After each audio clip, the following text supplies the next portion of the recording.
It's nice to meet you. Thanks for speaking with us.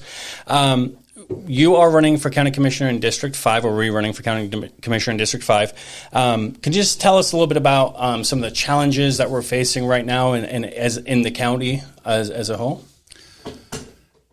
Well, the county is enjoying incredible growth right now, and I take great pride in being the driver for a lot of that growth, because I was the creator, if you will, of the concept for the Public Development Authority for the West Plains that was finally adopted by the city and the county in 2017.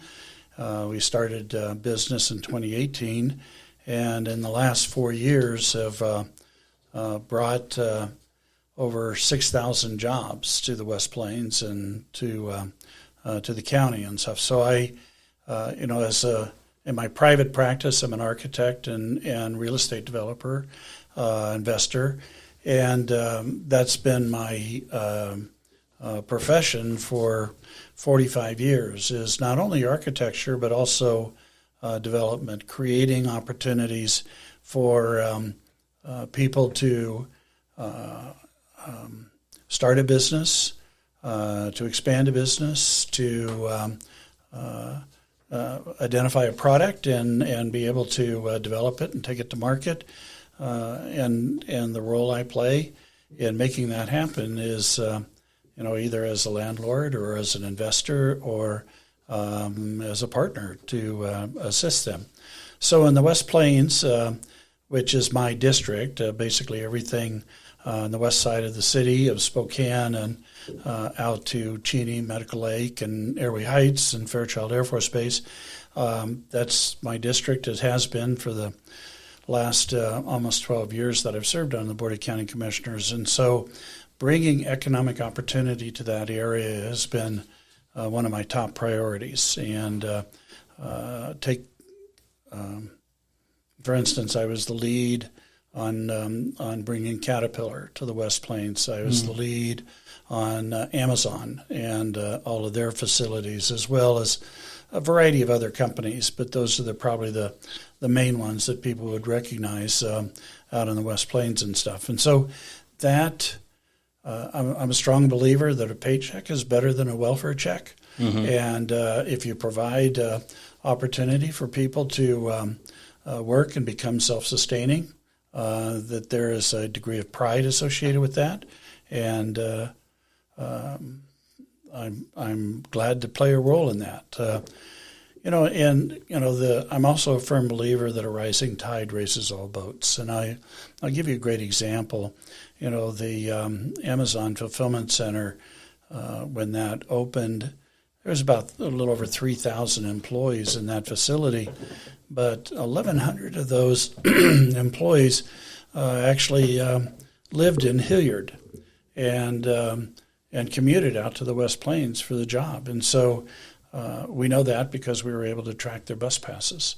And so people that were struggling for employment got a job at Amazon paying $20 an hour with full benefits and educational benefits and stuff. So, it's not just the people on the West Plains that benefit from this economic revival, but it's also the community at large. And that gives me a great deal of pleasure knowing that I played a role in making some of that happen. We are told by Washington State Department of Transportation that the West Plains is the fastest growing light industrial area in the state of Washington. And that's after only being in existence for 4 years. So that's a great success story. And I'm very proud of the fact that it is doing exactly what we wanted it to do, is create economic opportunity for the region. Now, that was not easy. I developed the first interlocal agreement between the city and the county, drafted that up in 2011, and it took me 6 years to convince my partners across the river that we ought to quit fighting each other over economic development. We ought to join forces and work as partners. Mm-hmm. And so the leadership of Dave Condon and Ben Stuckert from the city side, they saw the wisdom of that, and we formed the partnership, and we're going like gangbusters. And so economic development is one issue. The other issue, and this is my top priority, is keeping our citizens safe. I am endorsed. I'm the only candidate endorsed by Ozzie Knezevich, our longtime serving sheriff, and he's endorsed me because of my commitment to public safety. I'm the only candidate in this race that's actually a graduate of the Citizens Police Academy. I'm also a graduate of Fire Training 101, understand what firefighters go through. I'm also a certified instructor with FEMA on community emergency disaster relief. So it's not just talk with regard to public safety. I've deliberately put myself in those situations so that I understand what our frontline providers and enforcers are having to deal with on a day-to-day basis. And part of this comes from my service in the Marine Corps during Vietnam, and my service through the community as a neighborhood leader. I actually started my civic career as a neighborhood leader in the Rattle-Edgewood neighborhood, and I was asked to join the neighborhood so that we could build a cop shop and fight crime, especially drug activity in our parks. And so then they elected me to the leader of the neighborhood council, and then I served on the planning commission, city of Spokane city council for 8 years, and then ran for county commissioner. So public safety, number one; economic vitality, number two; lower taxes. I've made a pledge that I will not support any increase in taxes this year. I don't care how much your property assessment increased. Federal government is not providing any help for the inflationary climate that they've created. The state has adopted new taxes and new fees that are going to impact our citizens this year. And so that there's nobody coming to help. I want to be part of that relief effort so that I will not support any increase at the county for property taxes this year, and at least provide some relief to our citizens and to our property owners. Right. And so as a county commissioner, how much control do you have over the budget? And so let's say the city council pass or vote on an issue, and then they want to receive funding for a specific project or plan. What capacity do you work with them in these areas? So the city council is a municipal government and is a standalone entity. County government is a municipal corporation, but we're a standalone entity. So I have no authority over the city council or the mayor or city regulations that they don't adopt, or don't enforce. I only have control over those issues that are defined by state statute that counties have the authority over. The criminal justice system is probably the biggest consumer of my budget, but then I also have the parks and planning, and we also operate wastewater treatment facility that services the valley and Liberty Lake, and then we also and north of the city, and then we also operate the regional solid waste system. So those are the things that I have authority over.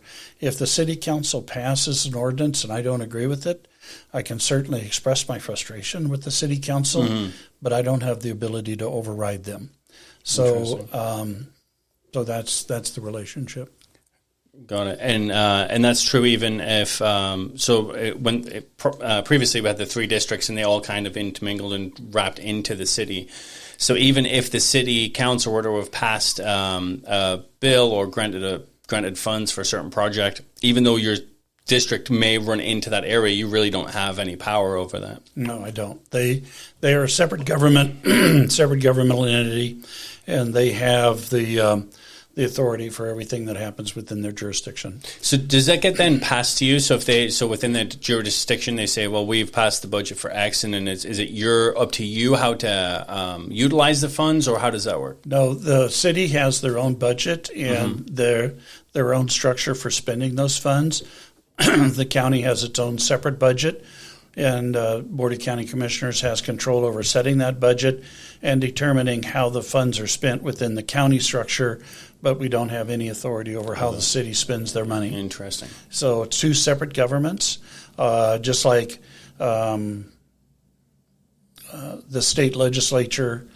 Well, in some cases, the state legislature can dictate to us in what's called unfunded mandates, and so they can pass laws, and if they don't have the courage to find the funding for that, they can say, oh, and by the way, counties, you're going to pay for this out of your general fund. And then it becomes an unfunded mandate, and then we've got to find the financial resources to pay for it. Interesting. And the reason I'm asking that is I was leading up to the survey question. On survey question 15, under Spokane County redistricting, the background is that by state mandate, the number of commissioners in Spokane County has increased from 3 to 5. During the 2022 election, citizens in each of the 5 new county districts will elect a commissioner to represent their district on the county commissioners board. This changes the current election process from a countywide vote for 3 commissioners to a district vote for 1 commissioner. The issue application is that the new structure has the potential to favor urban interests over rural. This tension is illustrated by what happened recently with HB 1812 in the state legislature. HB 1812 was a bill that controlled the placement of wind turbines and solar panels, and the state legislatures from rural areas negotiated in good faith only to see their efforts undermined by Governor Jay Inslee's veto of bill elements that would give rural citizens a voice in how their lands are used. Thus, the state bureaucracy based in Olympia asserted power and control over eastern Washington lands.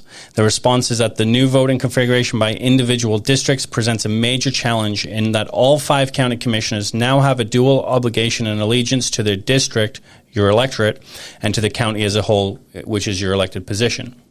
And so you responded to and strongly agree, and you said, in 2015, I opposed a similar effort from my fellow commissioners to go to 5, and the voters overwhelmingly rejected it. I have opposed the state's legislation from its inception all the way to the state Supreme Court, and so the court ruled against the will of the people. This is bad policy where the strength of a vote has been reduced by 80%, and the voter now will never be able to vote against commissioners that have the power to increase their taxes, change land use policy, or impact their safety. I will continue to fight this and move to a freeholder process and return the structure of county government to the people. Now, it's interesting because if you look at the new districts, they're smack dab in the middle of the city. There's District 1 and 2 right in the middle. They basically mirror District 1 and 2 for the state legislature. Now, if the city council pass or give money to a certain project, and the county commissioners have no control over how those funds are utilized or eaten up, let's say. Right. What impact are those 2 positions going to have as a whole on the county? So let me back up a little bit and give you a little bit of history. I went back to 1941 and identified every county commissioner and what party they served in while they were in office. So for almost 80 years, there was a total of, I'm not going to be exact on the number, but about 140 county commissioners. Wow. And they were pretty evenly split. The difference between Republican and Democrat was only, I think, 3. And so there has been a time where the Democrats, controlled all 3 seats for the Board of County Commissioners. And so, and then there have been times where the board has been split. There might be, 1 or 2 from one party and 1 or 2 from another party. And so that, I think, is a tribute to the quality of the candidate that's running and the issues that the voters are sensitive to at whatever election happened to be on the ballot. And so the system works. System was working. But because the Board of County Commissioners has been Republican for the last 10 years, Marcus Riccelli took it upon himself to say, we need diversity on the Board of County Commissioners. I am not all that concerned about what the voters wanted, because in 2015, my other two commissioners put before the voters a proposition to increase the number of county commissioners from 3 to 5, and the voters defeated that by 55 to 45. So it was clear to me that the voters were happy with 3 commissioners.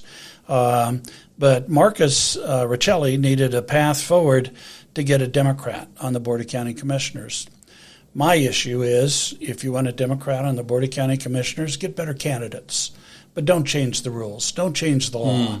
Don't upend the citizens' right in Spokane County to define the county government that they want. And so, but he chose to do that and led that effort at the state level. And the state legislature did pass the move to go to 5 commissioners under a very quirky interpretation of the law. And so that law was challenged by the Washington State Association of Counties, which represents all 39 counties in the state of Washington, both Republican and Democrat. And the WASAC, what we call them, voted unanimously to take up the legal challenge of defeating that legislation. And that's important, because if you're talking about all 39 counties, there's probably a decent balance between Republican and Democrats. So that's why that's significant. It is, because and my Democratic county commissioner friends, mostly from the other side of the state, accepted the premise that if they could, by legislative act, change Spokane County's form of government, they could change anybody's form of government. And so they joined in support of the legal battle because it should have been the decision of the voters of Spokane County to define what kind of government they wanted. We have 32 charter counties and 32 code counties. Code counties are counties that get all their authority from the state legislature or the state constitution. There are 9 charter counties. Those 9 charter counties, by a vote of the people, determined that they wanted to be a charter county. They defined their own constitution or county charter and defined the county government they wanted, voted for it, put it into place, and that was the right. Spokane County deserved to have that same right. But that was taken away by Representative Riccelli and the legislature. So, and it was interesting because in the litigation, not only was Wasak the plaintiff in the action, I personally was a plaintiff, and so was John Russ Kelly. And he's a Democrat. But he is firmly in support of the idea, the premise that the citizens of Spokane County should define the county government they want, not the state legislature. So together, we supported that litigation all the way to the Supreme Court. Unfortunately, the Supreme Court, being predominantly a liberal court, supported the legislation through a really quirky interpretation of the law. So here we are. And, a lot of people thought that my opposition to this was because I was concerned that the redistricting would put me at risk. Well, the truth of the matter is that the Democrats that were on the redistricting committee needed to consolidate all of the Democrats in 2 districts, which is District 1 and District 2, to give them the opportunity, to give them that advantage at the ballot box to get a Democrat elected to the Board of County Commissioners. And then the other 2 commissioners, Commissioner Kearns and Commissioner Cooney, are in strong Republican districts. And then I am considered what is considered to be a swing district. Now, a swing district, the districting committee said my district just should be a Republican district by plus 5 to 8 percentage points. We think it's going to be closer to 12 to 15 percentage points based upon my past election cycles in this district. But either way, the control of the county really rests in my district. If I were to lose this race and become a Democrat, then the Democrats would control the Board of County Commissioners, with the assumption that districts 1 and 2 would go to Democrats. So what does this mean to the voter? It means to the voter that before, you were able to cast a vote for all 3 county commissioners, so all 3 were accountable to you. Whether you lived in their district or not, they were accountable to you because they relied on your vote. Now, only 1 of 5 are accountable to you. That means that there are 4 county commissioners that you will never be able to vote for. And those 4 county commissioners can increase your property taxes, change your land use designation, impact your public safety, the safety of you and your family, and you'll never have the right to vote them out of office. You almost then have to go into their district and inform their district of why these things are bad, or vice versa. And good luck with that. It also changes the structure, because right now all 3 of us are concerned about everybody in the county. So even though my district is the West Plains and west side of the county, if I get a call from somebody in Liberty Lake or somebody up in Deer Park and says, I got a problem, can you help me? Guess what? I'm going to help them. Right. Because you're not just going to pass it off and say, call your commissioner, because you are their commissioner. Absolutely. Yeah. But in this new form, they'll never vote for me. Why should I care about their problem? Right. Now, I'll care about it because that's who I am, but I don't have to. Right. And if I don't care about them, they can't do anything to affect my election because they don't live in my district and stuff. So I'm worried the county government becomes parochial. I'm worried that it becomes non-responsive. And quite frankly, we see what happens at the Spokane City Council, which things are very, very partisan. And you don't see a lot of that at the county. And I take a great deal of pride in knowing that we deal with the issues. There's no such thing as a Democratic road or a Republican road. It's a road, and our job is to make sure that it's in good shape and serves the needs of our citizens and stuff. So once you're elected, take care of your citizens. It doesn't matter whether they're Republican or Democrat. It doesn't matter whether they voted for you or not. They're your citizens. You take care of everybody. And so I hope we can make that, we can hang on to that. And I'll agree with you. And I will say I've had this big dip in my road since I moved there 7 years ago. I mean, it's paved, but there's a dip there. Can you fix it for me? Because it's driving me nuts. I'm just kidding. I'm kidding. What district do you in? District 3. Yeah, exactly. But that's what it comes down to. That's what it comes down to. Exactly. I can't call Al and say, hey, Al, I have this big dip in my road. Hey, there's no potholes, and this is a big dip in the road. Yeah. But you say, well, I don't know what to tell you. I can't really help you. Yeah. And who do I call? Yeah. And do they listen? And I agree. I mean, it's inherently bad when you change structure so radically, so quickly, too. Yes. And this has been a long time coming. This legislature, I think, was passed in 2020. It was dependent on the size of the county. And so there's some other factors that play into it. But, But the legislation, this is one of the nuances. It only affects counties above the population of 400,000. Okay. You know how many counties in the state are above 400,000? 1, Spokane. That's how they carved us out and treated us separately from all the other counties in the state, because they set the threshold at saying, if you're bigger than 400,000, guess what? You go to 5. Based upon what metric? What miracle determines that 5 is better suited to serve the needs of 400,000 people as opposed to 3? And so, it's bigger government. It's a way for Democrats to get a job, and God bless them. That's now King County has to have 400,000 people, but they probably have more. They are already a charter county, so it doesn't affect them because they're already charter. Okay. Same thing with Pierce and Snohomish; they're already charter counties.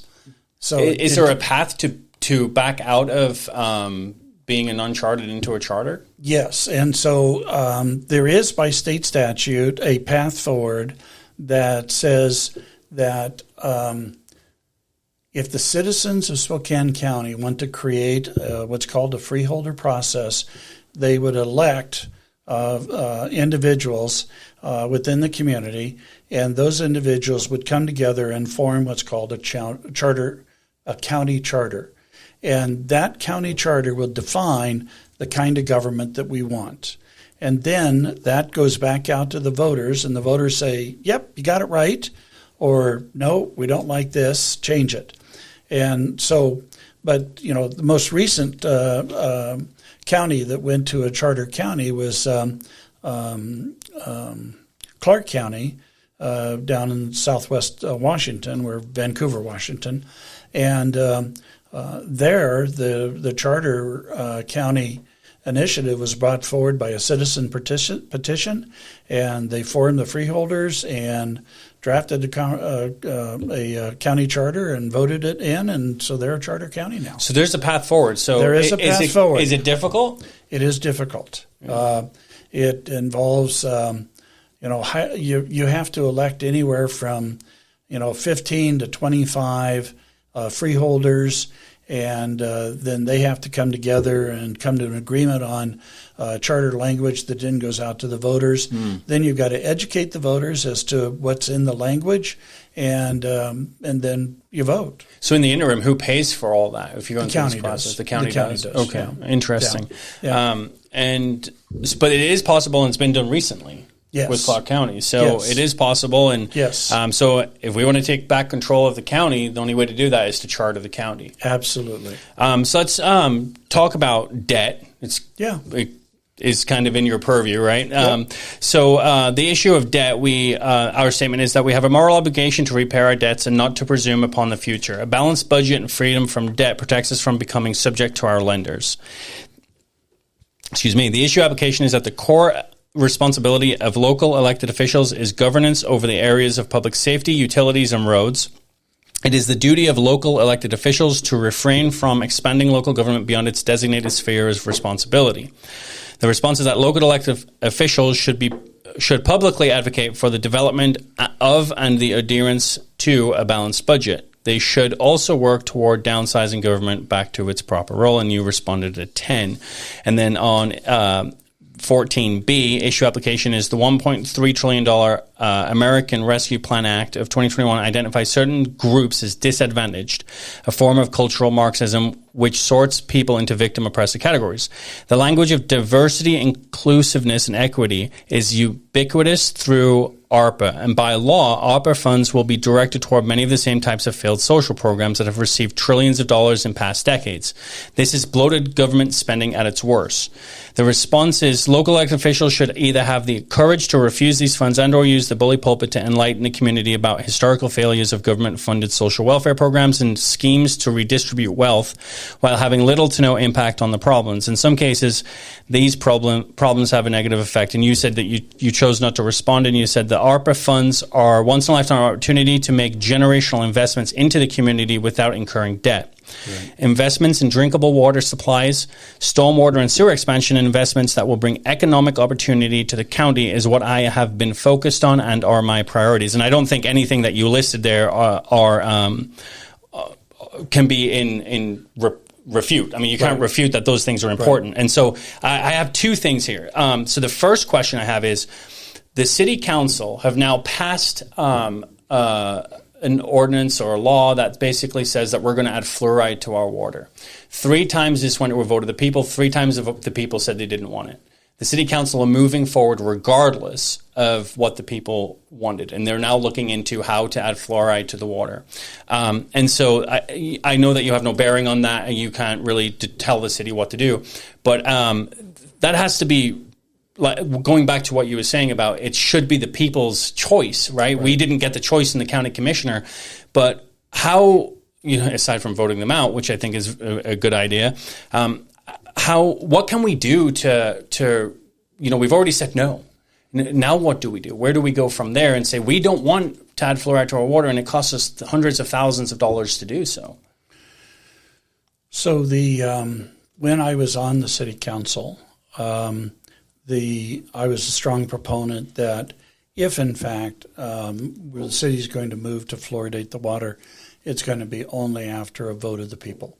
And so I stuck by that the entire time I was on the city council, because I think the people ought to be able to decide what they're going to put in their body. And so I don't believe that the city council has approved fluoridating the water yet. What they've approved is the study that will lead to a decision to fluoridate the water. But I fully expect that when the study is done, it will be used as a basis for fluoridating the water and stuff. So from a procedural standpoint, they haven't made the decision yet. I certainly hope that when they get to that point, they will choose to educate the public and let the public vote. That's the right way to do it, in my opinion. So we'll see what they do. With regard to debt, this is another area where I'm very proud of my service. Let me just say one thing. Yeah, though. sure. So why are they even experimenting with the water when we've already said no? Because times change, legislators change, persuasion changes. So they think that maybe now is the time. Maybe now people, in their opinion, are better informed. I think they were fully informed in the last elections. I think so too, yeah. But, that doesn't – I mean, they have the right to put it before the voters. I question whether they have the right to do it unilaterally. I would expect that if they do choose to do that there'll probably be some litigation to try and stop them. But I'm now second guessing, and but I know there are a lot of people out there very passionate about this and stuff. So, but you did touch on one of the issue, and I'd like to come back to that if you don't mind. Yeah. I have never voted on a budget that does not balance. Never. And I never will. And there's two reasons for that. One, I believe that government should live within its means, fundamentally. But two, it's also a state law. I cannot vote on a budget that does not balance. So that takes that issue away from me. Now, the state doesn't have that restriction. I do. So the other thing, though, is how you incur debt. I also serve on STA, Spokane Transit Authority's board. I'm the longest-serving member on the transit agency's board. And that agency has zero debt, none. And we work deliberately to make sure that we never incur debt. When we buy buses, we fund them in advance. We fund them through grant money. We fund them through a variety of other mechanisms, but we do not incur debt and stuff. And so at the county, the only time – when I first joined the county, our credit rating was barely AA. And so I've worked over the last 11 years to not only reduce the size of government, which, we're now about 200 employees smaller today than we were when I first joined the board, streamlining processes, but also our credit rating has improved now to where we're AA+.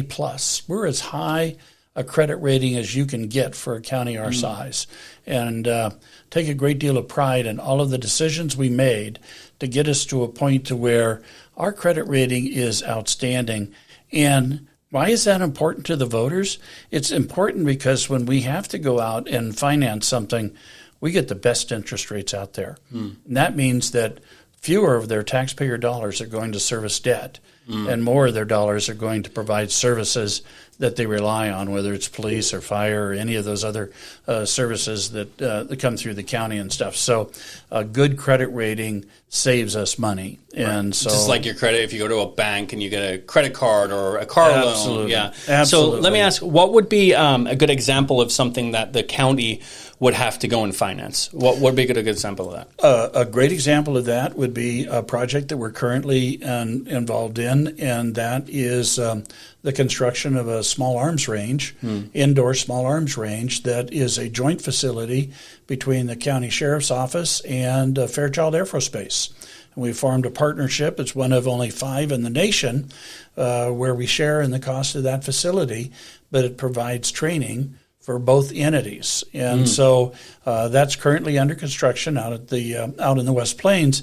And that took legislative action to be able to approve the structure of the partnership, and so the county is bonding it, but the Air Force is standing there with us to pay off the debt because they have access to part of the facility. Another great example is the Public Facilities District, which operates the opera or the Performing Arts Center, the arena, now the new soccer stadium. The county is the fiscal agent for the Public Development Authority or the Public Facilities District. And so we financed the construction of improvements to the arena and the Performing Arts Center. And so that's another example of where we've had to incur debt on behalf of one of our partners. Is that part of the Spokane Convention Center too? Yes. Mm-hmm. We're going to have Kirk Cameron this fall at our fundraiser there. So and those are some great facilities too, and very well kept, and great people down there that we've worked with. So they've been really good to us too. So. To your statement, you did say that the ARPA funds are a once in a lifetime opportunity to make generational investments into the community without incurring debt. I mean, I don't think anyone would disagree with you. The problem is there's an underlying tone to the bill that is really geared towards green infrastructure and has an emphasis on these things, and it's kind of there's some ambiguity as to what it can be used for, what it can't be used for. In our readings, it was almost confusing. I don't know if a lot of the times these things are intentionally confusing. Confusing. So and a lot of it is grounded in these diversity, equity, inclusion policies that are inherently bad for people from all walks of life.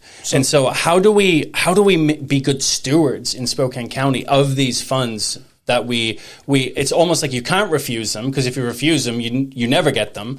But when you get them, you have to use them in certain ways within certain parameters and so on. So the list of investments and uses that you can make out of these funds is quite broad. And so we have, at the local level, the authority to pick and choose what kind of investments we want to make with these funds. And so the legislation defines, here are all the things you could possibly spend it on, but it doesn't say you have to. And we've chose not to. So we are investing in stormwater systems to help eliminate flooding in one of our neighborhoods. We've allocated money to extend water service so that we can support additional growth in housing. We've also, though, provided funding for Volunteers of America to purchase a building to provide safe housing for our youth. And so there are a variety of different programs that we can invest in. And what my focus has been, and I think that my fellow commissioners share this viewpoint, is we can make an investment into a program that you spend the money and it's gone. You get one shot. Or you can spend the money and make investments that will provide a return for generations to come. And so those are the kinds of investments we've chosen to focus on more, is how do we not only benefit ourselves today, but our children and our grandchildren. And so that's been kind of the focus that we've used in terms of identifying areas where we want to invest these funds. And I think so far we've done a pretty good job of it.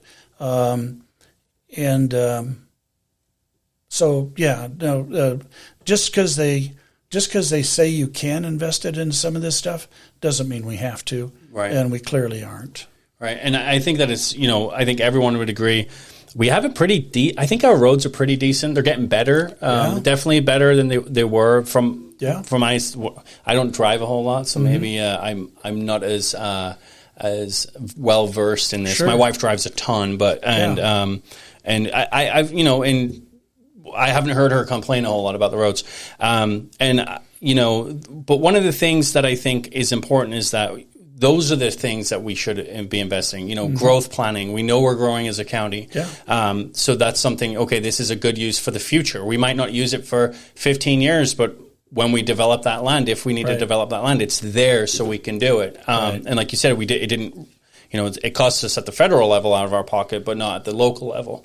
And so I don't think anyone can disagree with using it in that way is appropriate. Yeah. I think that one of the things that we have a huge issue with right now is the issue of homelessness. Yeah. And so I think that even some of these funds can be used for programs in that regard too, or am I mistaken? Some of the funds can be used. It's again, spending money for a one-time program that gets you a benefit for 1 year is not the direction the board is going. But if we had the opportunity to invest in a housing project that would provide housing for individuals that are finding themselves in a homeless situation, that would be an investment that would be worthwhile and worthy of considering and stuff. So again, I think the regulations are like 500 pages thick, and so it is the definition of bureaucracy, quite frankly. And it's much different than the CARES funding that we had during the pandemic. With the CARES funding, we could have a request come in to us. For instance, the food bank could say, we need money to be able to acquire food so that we can keep people fed in their homes. And we would provide them, I think we ultimately gave them close to $7 million. Well, it's needed when no one's working. It's needed when everyone's working and stuff, and you don't want people to go hungry. So we had the ability to just say, great, need money, make it happen. With the ARPA money, it takes you about 5 to 6 months to go through the approval process to get those funds spent, and you've got to define a goal. You got to put out a request for proposal. You got to review applicants, and then make sure that the structure is in place to execute the contract. And so it's a very protracted process, and people will say, well, my goodness, you were able to spend CARES money within a day. Yeah, you're right, we did. But you probably had people queuing at the door for the funds. But ARPA money, it's very different. I mean, when we were going through the pandemic and we were trying to provide assistance to homelessness, people don't understand the county spent $48 million in that 2-year period to help keep people off the street, to help keep them fed, to help keep them medicated, to help keep them safe. We had to pay for isolation facilities so that they didn't cross-contaminate people. I mean, that was $48 million that we spent to try and take care of the homeless. County money? Of county money. Or county money or money that came through the county to distribute in the community. Through the CARES Act. And stuff. So, people say, well, where's the county with regard to the homelessness? We're there every single day with the city, helping to fund programs, because a lot of these shelters are inside the city. The Cannon Street shelter, we paid to do the remodeling on that facility. The Salvation Army facility, which is transitional housing for folks that are low income and trying to or homeless that are trying to get back integrated into the community. We not only paid for the building, we paid for the remodeling, and then Salvation Army is operating the facility. So we are very much at the table with regard to the homelessness issue. But are we the lead? No, we're not the lead, because the city, it's inside the city's jurisdiction. And what I was talking about earlier, I can't go into another jurisdiction and dictate to them how they're going to manage their city. Right. So we can be there as partners, which we are, to assist and and provide resources. You know, one of the programs that we did do in partnership with the city, and I'm very, very proud of this because it is generating the kind of returns that we wanted it to generate, is a lot of folks that are on the street today, homeless, are also suffering from either mental illness or substance abuse. And so what would happen is there would be a disturbance, police officer would respond, and if they're suffering from mental health crisis, they would either bring them to the jail or they'd take them to the hospital, and that deputy would be off the street for 3-4 hours at a time, babysitting at the ER room. So we created a mental health crisis stabilization facility where if a police officer encounters somebody on the street that's having a mental health crisis, instead of taking him to the hospital, they can take him to this crisis facility where they'll get housing, they'll get food, they'll get treatment, and more importantly, they don't end up in my jail. My jail is not a mental health facility. And so same thing if somebody's suffering from a drug complication. Again, taking them to the jail is not going to help. Taking them to therapy, get them stabilized, get them back on their feet, and then you can put them back in the community. And that program is working really, really well. The other thing that we did is we provide mental health therapists with deputies as ride-alongs. So if a deputy encounters somebody in the street that's having a mental health challenge, instead of having that deputy try and become a therapist, we have a therapist as part of the ride-along that can help administer to the needs of that individual and hopefully calm them down and then determine what's the next step. Do they go to the stabilization facility? Do they go to the hospital? What I don't want to have happen is I don't want him to be put in the jail because the jail is not for treatment. The jail is for incarceration. And I agree with you. So this is actually something that is pretty close to my heart because my wife's brother is a drug addict and currently in jail for 2 weeks for violation of probation. However, we have tried to help him 10 times, I would say, at the expense of thousands of dollars, tons of hours, and so on, over the span of the last 8 years. This last bout, he got out of jail. We worked with his PO to have the judge sign off on getting him into Teen Challenge. That we worked through that process with him. He was in Teen Challenge for 2 weeks, and then he leaves. And he just goes right back to the street. He does not have a mental health issue. He has a drug addiction, a substance abuse issue. He's been through every program that you can imagine, 90-day, 60-day, outpatient. We got him into Teen Challenge. At some point, there has to be the reality, though, that some people just don't want help. You know, he hasn't hit rock bottom enough to understand that he cannot continue on that path. So while I agree with you that the judicial system itself cannot help people with substance abuse issues, it is a deterrence for misbehaviors, defecating in the streets and so on, and for using drugs on the streets. And so, again, this isn't something I take lightly. And I understand there are people that are homeless by no cause of their own. I understand there are people that do have mental health issues. But there are those who purely have a substance abuse issue, and they don't want help. They just don't. And so how do we navigate that? I know it's very complex. How do we navigate that to say, this person, I think it's very clear which of the people have mental health issues. I think it's pretty obvious a lot of the time, and which ones want to be there and want to be doing the drugs. How do we separate those two? And I'm not stating that I believe that we should send them to jail or prison. I don't think that helps, and it doesn't help.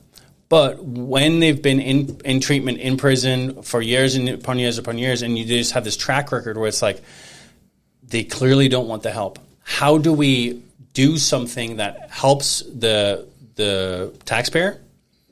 Because no one wants this in the community. And it's inherently bad. I mean, it's bad for the person doing it, and it's bad for the community at large. How do we discern, and then how do we segregate those? Like, hey, you've had your opportunity to go get clean in stable housing and so on. But here you are again, and there's no reason for it. You have that social welfare net that has helped you, and here you are again. At what point do you draw that hard line and say, okay, maybe prison is the only solution for certain individuals in these instances? So there have been two entities that have stripped the authority and opportunity for us at the local level to address that issue. One is the state legislature. In the legislation that they have passed both this last session and the previous session, they have basically put handcuffs on our law enforcement officers so that they cannot enforce the laws in the manner in which they need to be enforced so that it keeps you and your family safe. And then that was then further complicated by the state Supreme Court in the Blake decision that basically overturned drug possession laws in the state of Washington and freeing drug dealers and peddlers back in the community. And so we need to elect better legislators at the state. I don't make the laws as the county commissioner. Mm-hmm. I enforce the laws. But if the laws don't protect us, I'm handcuffed. My deputies are handcuffed. My sheriff is handcuffed. It goes beyond that. Even the prosecutor, if he doesn't have a path forward that says I can prosecute these individuals and hold them accountable for their actions, then my hands are tied. And so one, we need a legislature that prioritizes your safety and the safety of your loved ones. And we need Supreme Court justices at the state level that do the same thing, prioritize the safety of our citizens. I've always firmly believed, ever since my days in the Marine Corps, government's first priority is to protect your citizens.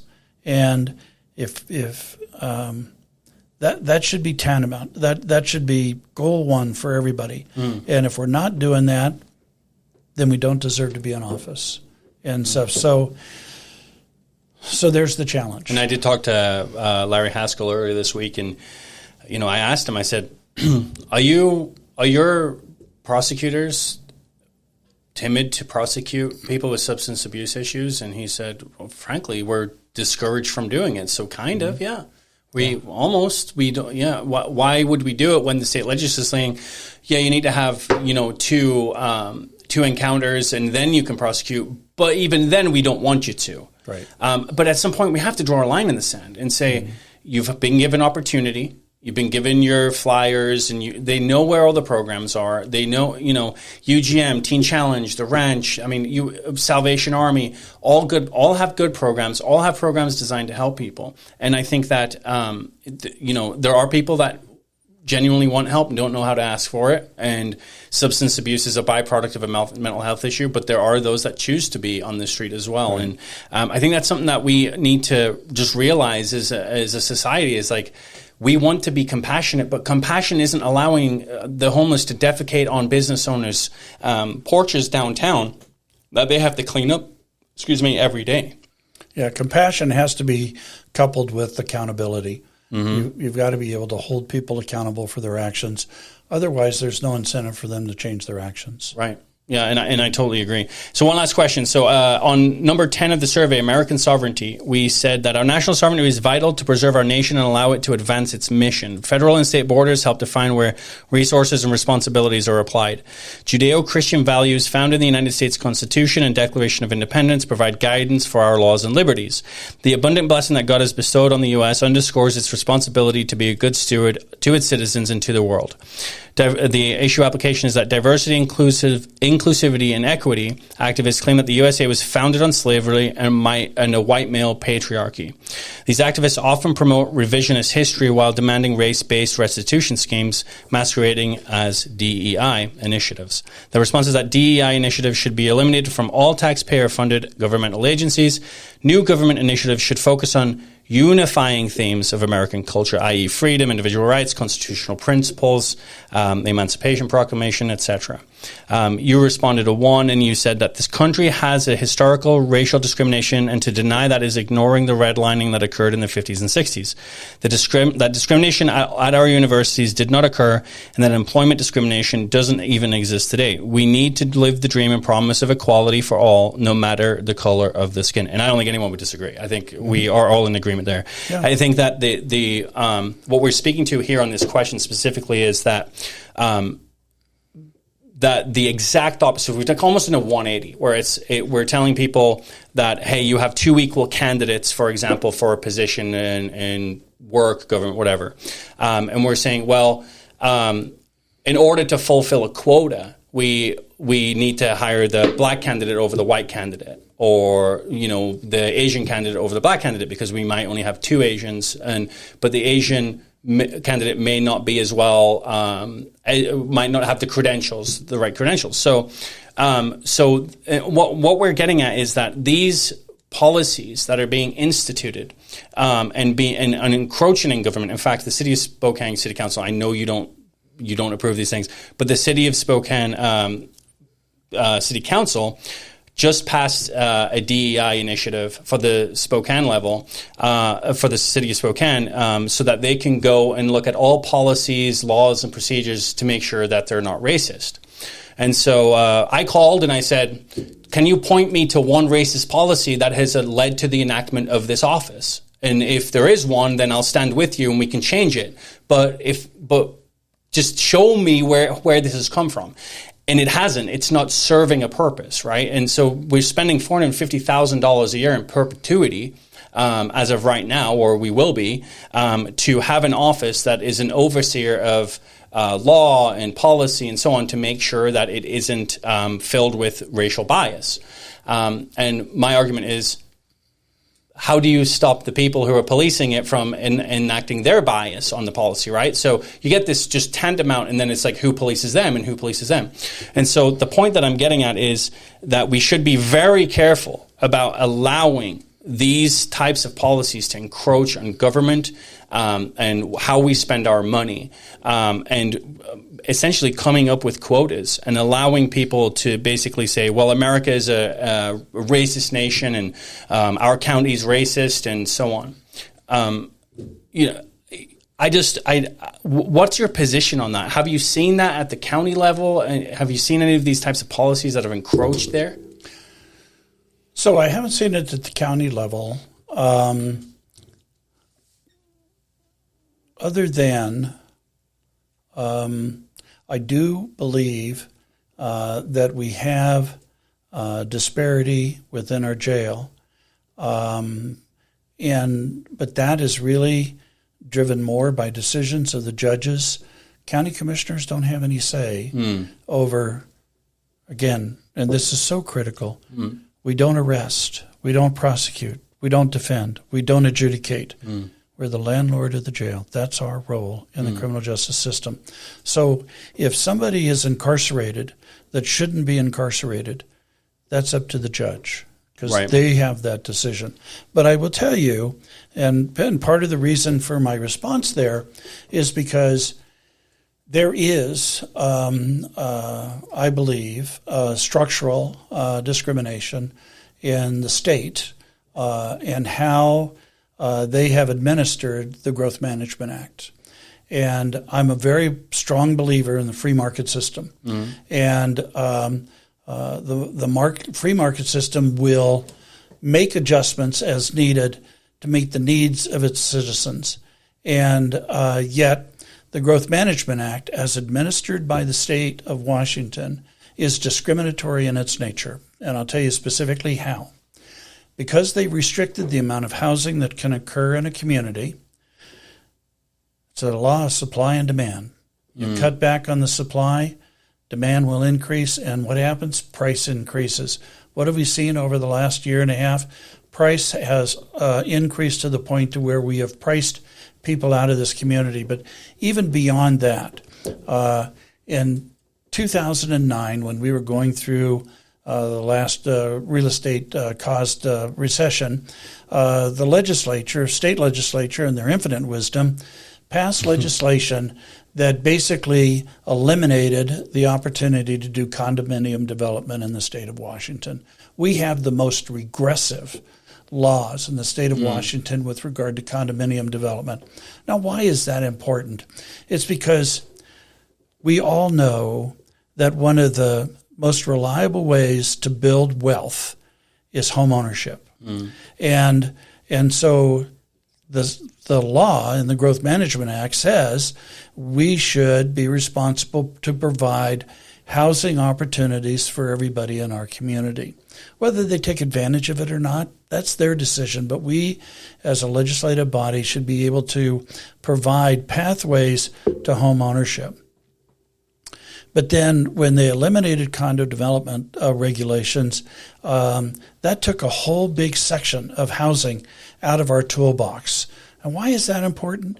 My realtor friends will tell you that people that are living in apartments right now are paying more in rent for that apartment than they would be paying on a house mortgage. And if there was a house available, they would move into that house and out of that apartment. What does that do? That eliminates the need for rent increases. That gives them financial stability. And so what's the difference between an apartment building and a condo? The regulations that define the nature of that building. And so I looked at the 2000, 2010, and 2020 census data to find out what has the Growth Management Act done to different segments of our community. And the one thing I found is that communities of color have actually decreased over that 20-year period in the amount of home ownership they have. The same thing with Island Pacificers or Pacific Islanders, and so and why is that? It's because the state has adopted policies that are discriminatory against communities of color and low income. Do you think that's intentional? So bear with me. Yeah, I'm with you. If you do it and you discover that it's a mistake, you fix it. Agreed. If you do it and discover it and you don't fix it, you own it. And we have raised this issue to the state legislature, and they've chose to ignore us. As far as I'm concerned, they own it. And as far as I'm concerned, what we do in terms of land use policy and the discriminatory nature that we take with communities of color is the modern day version of redlining. Shame on us. We have got to be able to do better. We have got to be able to provide everybody a pathway to home ownership, whether it's through condominium developments, whether it's through townhouse, whether it's, one of my developer friends here in the community has told me that the Spokane County has the most progressive land use regulations of any jurisdiction in Eastern Washington. The most progressive, that means that we are cutting edge. We provide a full range of opportunities within our legislative authority to do, but the tool that we do not have is condominiums, and yet that is a pathway for home ownership for communities of color. If we're ever going to close the gap between communities of color, the wealth gap between communities of color and whites, we've got to create a pathway for them to build wealth, and that's home ownership. And so that's why my response is like it is. Yes, this is policy. And it's also interesting because I sit on the State Building Code Council representing counties in Eastern Washington, and they have adopted regulations with regard to energy that disadvantage Eastern Washington. But more importantly, it disadvantages communities of color. And the governor established a committee to do racial equity review of new policies to make sure they weren't discriminatory. And you know what he did then? Is he said, but I don't mean those regulations, because in his heart he knew they were discriminatory. So he eliminated them from going through this racial equity review because he knew what the outcome was going to be. But they didn't fit his political agenda. His political agenda is a green economy that will give him a pathway to run for president in 2024. He probably won't win, but he's hoping that it'll get him a cabinet seat. But fundamentally, who pays the price for these policies? It's those at the lower end of the economic scale. Shame on you. Shame on you. You ought to be doing better than that. And I don't disagree that we definitely need to support anyone in the lower income bracket, but I think that when we are making the distinction that people of color are fundamentally more at risk than a white person, or I mean, that's really it. That's the two distinctions. But I didn't say that. Right. I said communities of color and low income, because low income can include whites that are struggling to get into. Well, we talked about it earlier. Homelessness.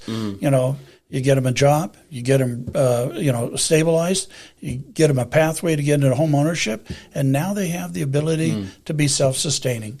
And they're back in the community as contributing members of the community. So, but there is part that is personal responsibility also. Oh, absolutely. My wife's black, and she grew up in the harshest of circumstances. Yeah. And she lived in Compton and has been personally attributed. Her house was shot in a drive-by shooting when she was 2 years old, and that was finally her mom was like, "Okay, we got to leave." And so she's seen it all. Right, and she's seen racism from both sides. But one of the things that I always like to say is that individual responsibility trumps everything. And I don't believe for any moment, no matter what race, color, creed you are in this nation, that that attributes to your inability to succeed. And here's why. My wife has her own business. She's successful. And I think that I'm not saying that there aren't racist policies that exist anecdotally. Okay, I'm not saying that isn't true. But what I'm saying, but I do believe that if we do point these out, that people will stand together and will enact change.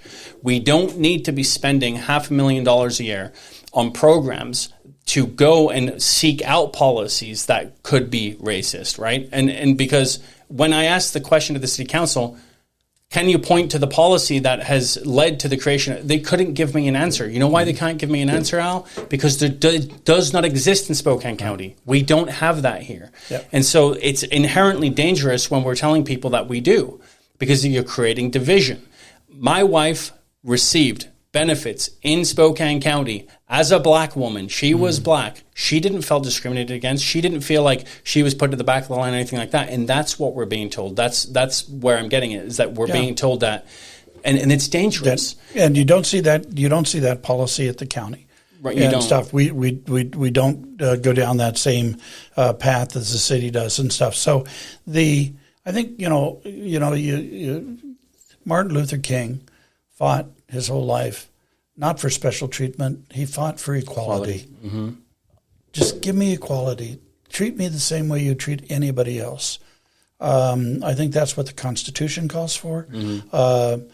As a born-again Christian, that's what I would believe in. Mm-hmm. And I believe the majority of the people do. Yep. And stuff. So let's take our words and convert them into actions that are defensible and make sure that everybody is treated equal. Mm-hmm. I think that's everyone should be giving equal opportunity, and we should acknowledge that there will not be equal outcome, because some people work harder than others. Yep. Some people do get a lucky break. It happens. It happens. But that's the reality and the nature of the world we live in, not just our country, but the world we live in. And it is the reality and the nature of man. Yeah. I might give a loan to someone to start a business because I like that person. Mm-hmm. But I might say no to another person, and they might both be white. Am I racist? I don't think so, right? And that's the point I'm trying to get at is I think that we focus so much on this, and it is becoming more and more, especially in law enforcement. It's impossible for the county sheriff to get law enforcement officers right now, because no one wants to be a cop, because they're branded. As soon as you see a cop, people, it's probably racist, because of the propaganda and the systemic racism that does not, in my opinion, exist in America today. But it's interesting, because you look at the East Central neighborhood, and they welcomed a police precinct in their neighborhood. Mm-hmm. Because they deserve to be safe just like anybody else. Amen. And that presence of a police car will deter crime. So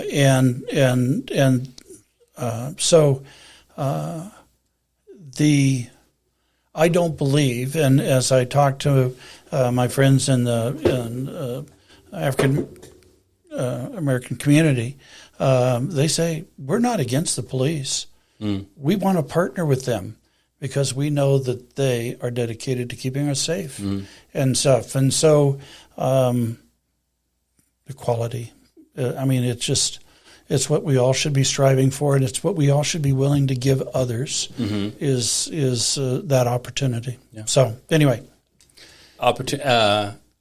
Equality of opportunity, but understanding there's no equality of outcome. It doesn't work the same way for everyone. Right. Al, I appreciate it. Would you let people know how to get in contact with you and how they can reach you if they have any questions? Yes, you can go to my county webpage, which is www.alfrench.com, or you can send me an email, which is votealfrench@aol.com, or give me a phone call. I'm at 509-994-4351. I answer my own phone and would be happy to talk to you about any issue that you have on your mind. Perfect. Thanks for coming on. Thanks, Al. Thank you. Appreciate it. Take care.